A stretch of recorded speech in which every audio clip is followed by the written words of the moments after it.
Alright fam, what's up? Check it out. I'm going to put the car into track mode. M1. Open the valves. Heard that?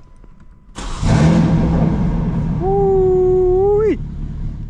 What's good fam? Welcome back to Unlockable Character. We are at the touchless car wash in Cumming on a beautiful sunset day after the storm came in. You know, when there's a storm in the morning and then the sunset in the evening after the sun rises through the clouds, there's no better sunset than that.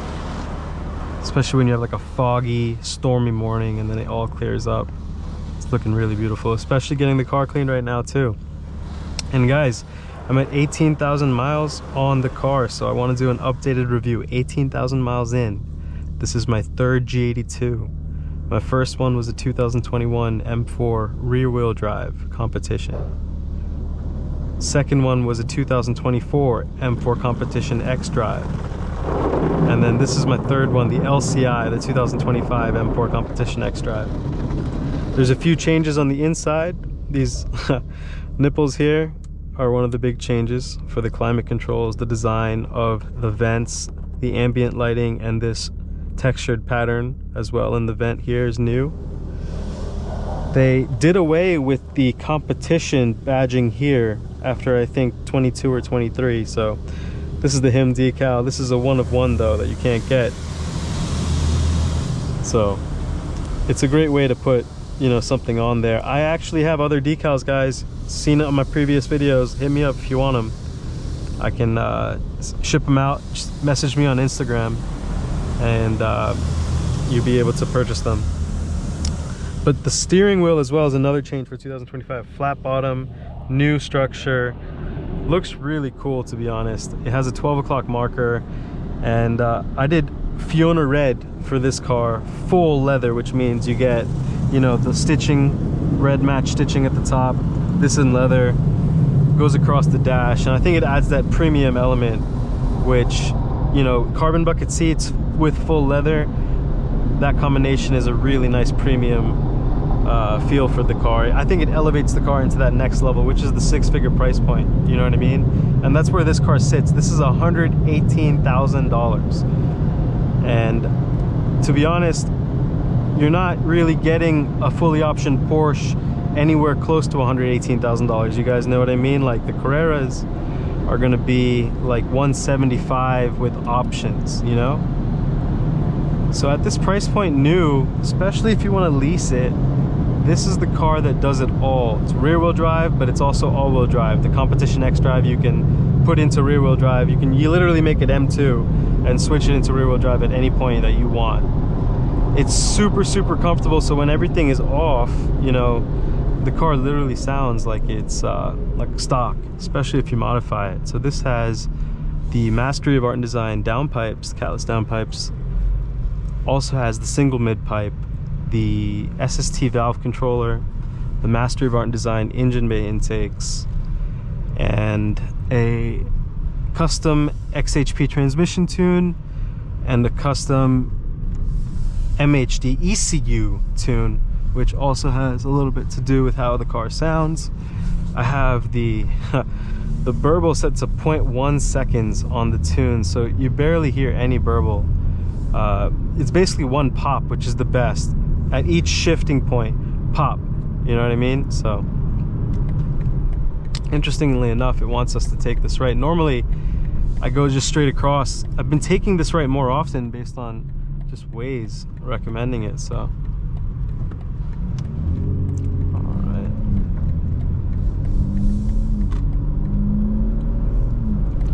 As you can hear, the car doesn't sound like anything. It sounds like it's a stock car, but it's really pushing 900 horsepower. And I know people ask, you know, is it really 900 horsepower? Well, I'm going to do a conversion of 750 wheel horsepower, you know, multiply that by 1.15 for drivetrain loss.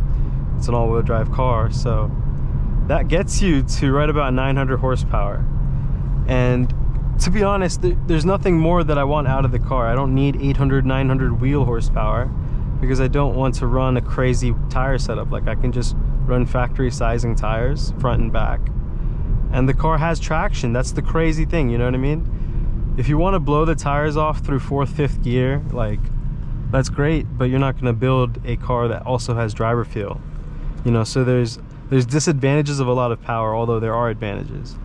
And on this platform, 730, 750 wheel is perfect because you're not upgrading the turbos, you're not upgrading the fuel system, right? The next step, because I'm running an E40 to E50 blend, and that's the most power I can get out of the stock turbos without upgrading the fueling.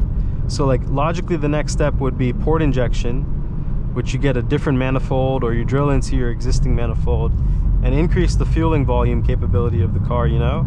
And then you can push full E70, E85, and now, you know, you're getting to 800 wheel horsepower, and you're most likely doing like a hybrid turbo or like an upgraded single big turbo. And now you want to go 900, 1,000 plus wheel horsepower. And at that point, the transmission is actually the weakest element in the drivetrain. And the ZF8 is not weak, but now you're thinking about pushing 700, 800, 900 pounds of torque daily on a car. That's when you start to have to build the transmission. So, logical sequence of things is full bolt-on on these cars without fueling or without turbo upgrades. Then a port injection kit with a turbo upgrade. And then, building the transmission. And at that point, I'd say you could send 900 or 1,000 wheel horsepower daily. You might want to build the bottom end of the engine if you're going to do the transmission, you know what I'm saying?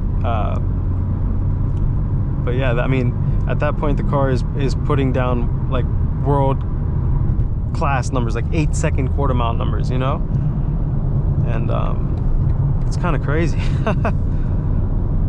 for a car that started as a 4 Series chassis.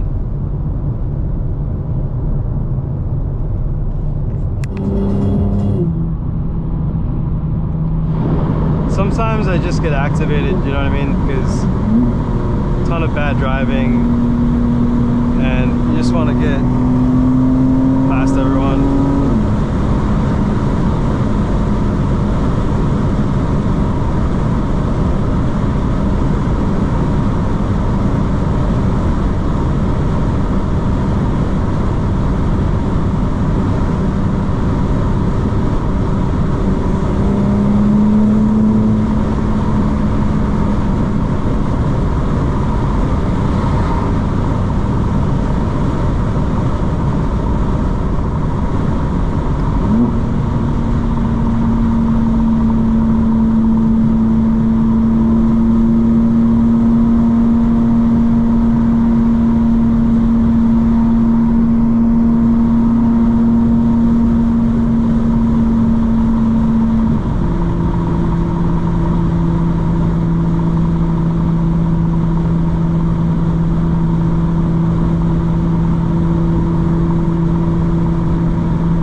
Audi A8, guys, A7.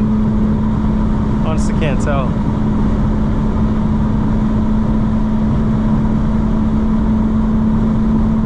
All right, we're on the stiffest settings right now. It does feel a lot better to go to comfort. Just doesn't feel as precise when you're, you know, gripping the steering wheel and getting that feedback. Don't really use the middle setting that much, but I'll try it out right now.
Still pretty stiff. You can sense that I'm bouncing, got a lot of bounce on every you know, part of the uneven surface when the car comes across it, and that's the middle setting. So normally we're in the full sport plus, which is even stiffer.